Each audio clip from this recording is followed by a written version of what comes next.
Happy Death Day to You is the sequel to Happy Death Day, which came out, I believe, in 2017. This film is directed by Christopher Landon, and it stars Jessica Rothe. And it doesn't really matter who else it stars, because Jessica Rothe is pretty much the one that you're coming to see. Okay, hi. Real quick, before we go any further in this video, yes, there are going to be some parts of this review that are going to repeat itself over and over again. Not because I want to make fun of the whole concept that this movie is based off of. It's just because, actually, I think I'm secretly like a vain person, and I just like to hear the sound of my own voice. It's true. I just talk to myself sometimes and, you know, say things. I don't talk back. Like, I don't have conversations with myself, because that would, you know, that would be crazy, you know?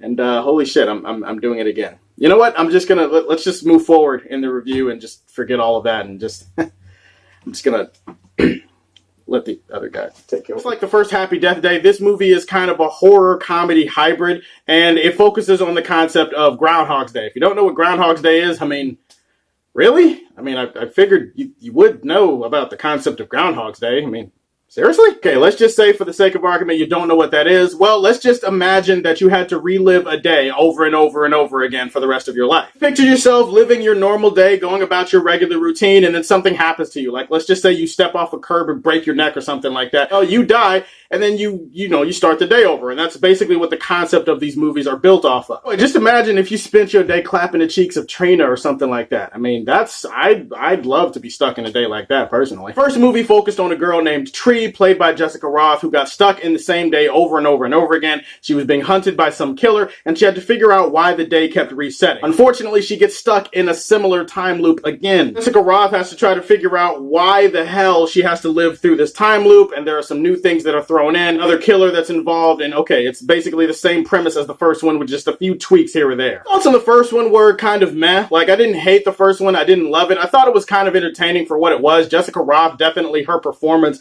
was the standout thing in that movie. I'm here to tell you that Jessica Rothe, once again, is the bright light in this movie. She's the thing that shines. Man, I didn't really know anything about this chick going into these movies, but holy shit, it makes me more interested to see her in other movies now. Very funny, she's very charming, she has a natural charisma to her that makes you want to like her, makes you want to root for her, even though in the first movie her character's kind of a bitch. Very funny, she's very charming, she has a natural charisma to her that makes you want to like her, makes you want to root for her, even though in the first movie her character's There's a lot of times where the movie is making fun of itself or making fun of the first movie, and I thought that was really great. This movie is not really a horror movie. Like, honestly, if you go into these movies expecting a horror or expecting great horror, you're not going to get that. These movies are much more comedies than they are horrors, and I think this movie at least acknowledges that, and it kind of dives in feet first and tries to embrace it. And that's a good thing, because anytime you have a movie that's billed as a horror comedy, you want to be able to please both sides of the aisle. And if this movie fully embraces its comedy and it just goes all out with it with a lot of self-referential humor, you need the comedy to land. Otherwise, you feel like the whole premise of the movie falls apart. Outside of Jessica Rothe and her performance, another thing that I can single out in this movie is the fact that they did try at least to do some new things. They tried some new twists, some new tweaks on the formula. They didn't just try to do the exact same thing over and over again. I mean, definitely, yeah, it's very similar to the first one in some aspects, but not completely to the point that you feel like you're watching the exact same movie. They try to flesh out the mythology or the lore or whatever of the first movie, and they try to give you a background for why certain things are happening. Yeah, some people are not going to like it, and some people are going to hate it, or blah, blah, blah. I appreciated the fact that they at least put in the effort to try to explain certain things. They added more of a sci-fi vibe to it instead of it just being a comedy horror, and I thought that was...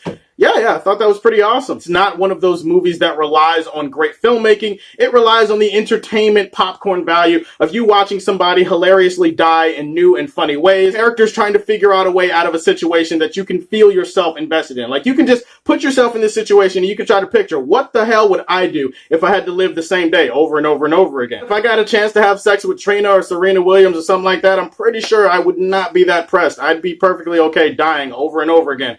If that's what it meant. Sorry. There are plenty of flaws to go around. There are plenty of flaws to go around in this thing. The horror element of the movie is easily the weakest part of the film. Filmed in a very cliche, very formulaic way. There's nothing interesting or exciting about the horror scenes. They're pretty much wash, rinse, repeat for any other horror movie that you've seen over the years. Walking down long hallways after they hear a noise, people being surprised by somebody just popping up right behind them. I mean, it's pretty basic horror movie shit. The horror element in this movie is a big letdown because it feels kind of divorced from the main plot of the story. I'm not gonna spoil it necessarily, but I will say that the horror element doesn't really tie in. In fact, towards the end of the movie, you don't even really give a shit about it. You don't even really care. It feels like something that was added in because, oh, it's Blumhouse Productions. We need this to be a horror movie. Let's just throw some horror shit in the movie and see if the horror fans enjoy it. Why is this in here? The killer, the whole killer element of this thing, it did not need to be in here. Like in the first movie, it made sense sort of why it was in there. In this movie, it makes less sense. Some of the relationships between the characters feel kind of forced. The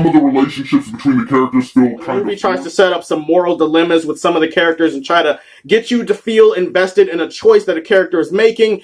It doesn't always work. It kind of falls flat. And if you're a person that's a real stickler for the details of lore and mythology or whatever, there are some things they do when they try to explain this time loop shit in this movie that kind of messes up some of the mythology from the first movie. Like trying to hold smoke in between your fingers, hoping that it doesn't leak out. And unfortunately, there are a few leaks. Some things that happen in the movie where you're just like, well, that doesn't make that much sense, but hey, it's funny, so I'll go with it. I was actually reasonably entertained by Happy Death Day to You. It's not like a great sequel or anything, but I actually think I enjoyed it a little bit more than the first one. Happy Death Day to You was a pretty good time at the movies, and I'm going to put it in the golden age for Man of Steel. Those are my thoughts on Happy Death Day to You, so tell me, what did you think about the movie? Did you enjoy this one, or did you enjoy the first one better? Subscribe to the Superfan Show, and as always, if you like what you see, tell me how you feel, and stay tuned to hear more from the Man of Steel. I forgot to say peace. I usually say peace at the end of these videos, so peace, I guess.